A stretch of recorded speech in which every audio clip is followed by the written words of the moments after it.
Welcome into Duval Daily, presented by GenJag.com. I'm Jordan Lugo. Thanks so much for tuning in here for our second show of the day, and it has been a good day for the Jacksonville Jaguars. Josh Allen under contract for the next 5 seasons.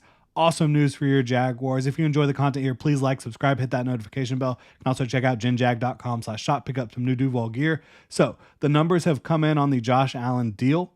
It was initially reported 5 years, $150 million.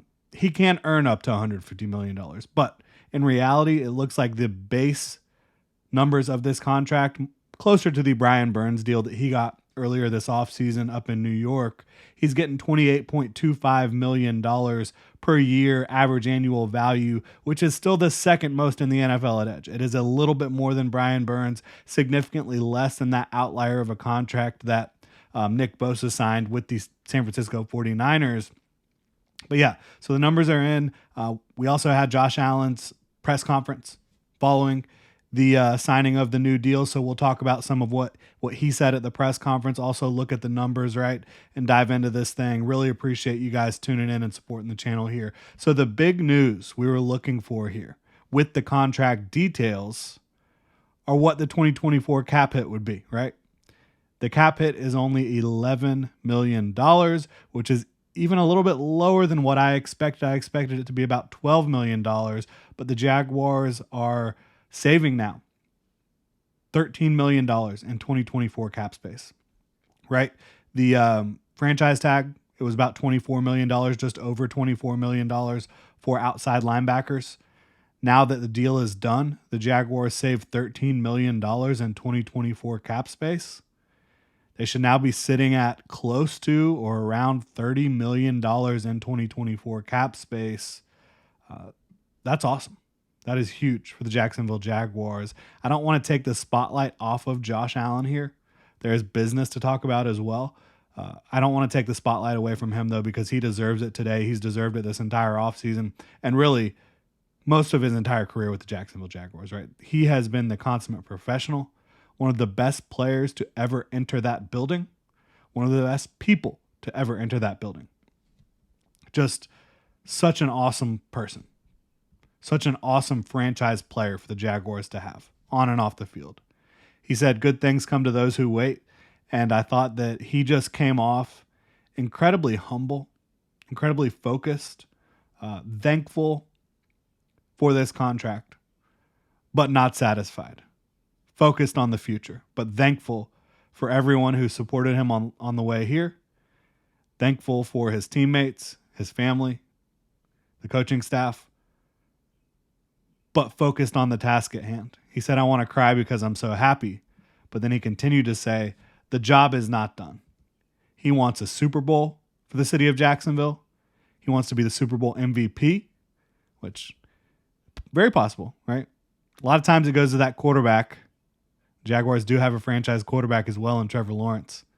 We'll see how it goes, though. I don't think anybody's going to be mad as long as there is a Super Bowl at some point here in Jacksonville. He also wants Defensive Player of the Year, which in 2023, he was insanely close to being a Defensive Player of the Year, in my opinion.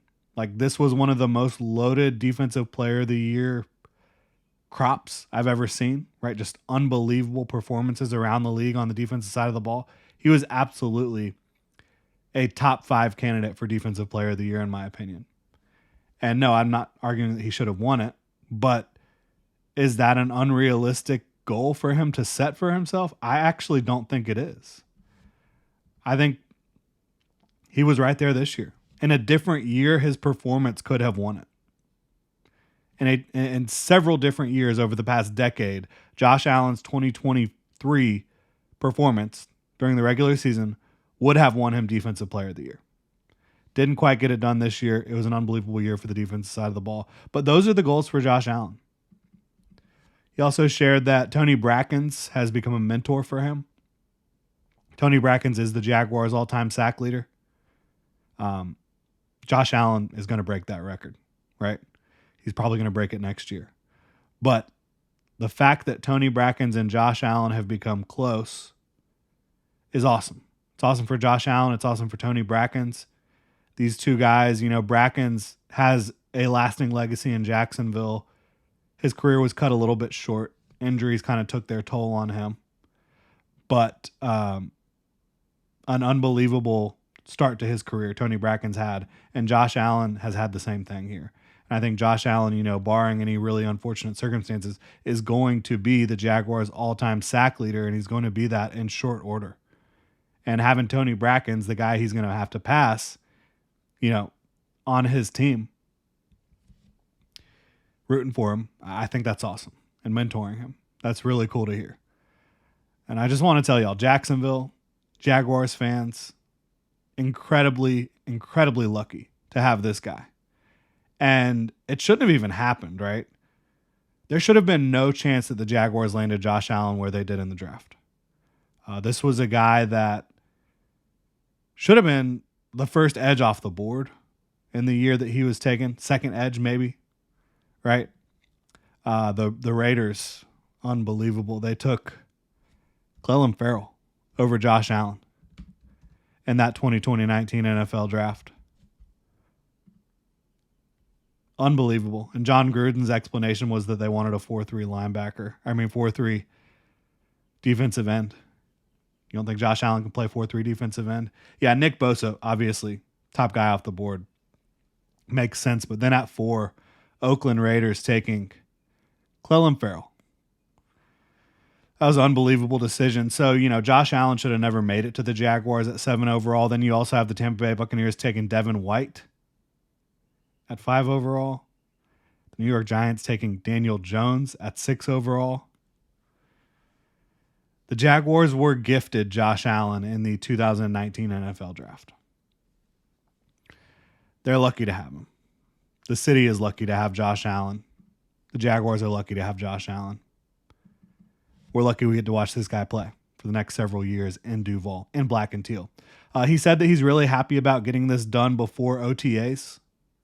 Before he might have to start missing stuff, right? Like if you're on the franchise tag and you're as good a player as he is, there would have been no point in being at anything voluntary.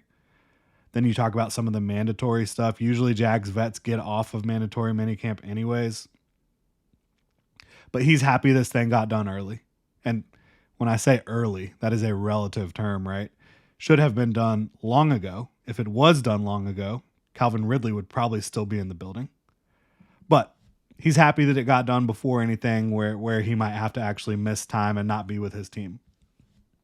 He does value OTAs. And he talked about that today. Also, though, I do not want y'all to forget, again, that the process of this contract negotiation is what led to the Jaguars losing Calvin Ridley. If the Jaguars had signed Josh Allen earlier in this process, they could have placed the franchise tag on Calvin Ridley and effectively not given him the opportunity to hit the open market. Still only giving up that 3rd round pick. That was the ideal situation. So I want y'all to realize, look, even though oftentimes the results end up being okay with Trent Baalke as the Jaguars general manager, the process is flawed. And that has come back to bite the Jaguars before. You saw it this offseason, right? So, good day for the Jaguars, good day for Josh Allen. It's awesome that they're keeping him around. But don't lose sight of the fact that this process is still flawed in Jacksonville. But now that the Josh Allen deal is done, the Jaguars do still have needs at cornerback and wide receiver. I think they need another starting caliber corner on the outside. Because Ronald Darby, even if he is that guy that can start for you on day one of the 2024 campaign, is he going to make it through the 2024 campaign? He's had a lot of injuries throughout his career, right? So I think you need another starting caliber corner on the outside. I think you need a wide receiver 1. I think you could use another dominant defensive lineman that could really set things over the top, if you get one in the draft. There's options.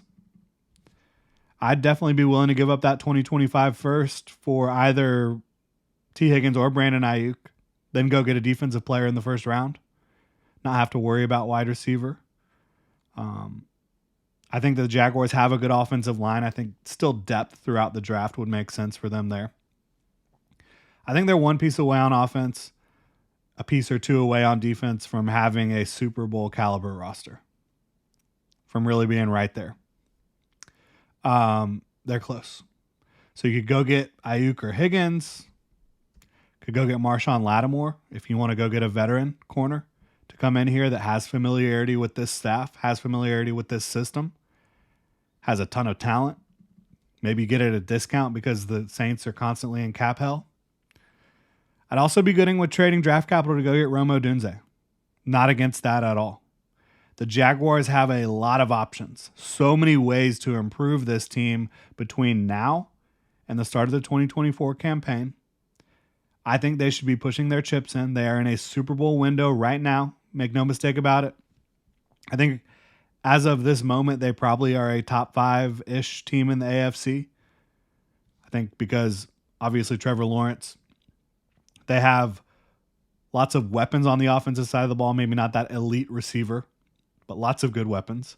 You do not want to discount Christian Kirk or Evan Ingram, what they bring to the field. Travis Etienne, Gabe Davis is a good complementary piece. Zay Jones is a decent complementary piece.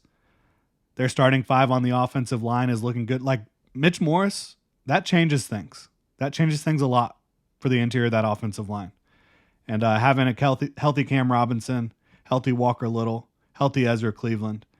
But yeah, you just need that wide receiver 1 on offense.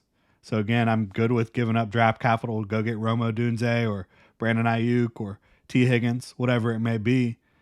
And on defense, a couple pieces. And I think you're right there. Again, I think right now they're probably a top 5 team in the AFC when you talk about Ryan Nielsen dialing things up with this defensive front, with the group of talent that they have on that side of the ball. Doug Peterson, I do believe, is going to, retake the mantle of Jaguars offensive play caller.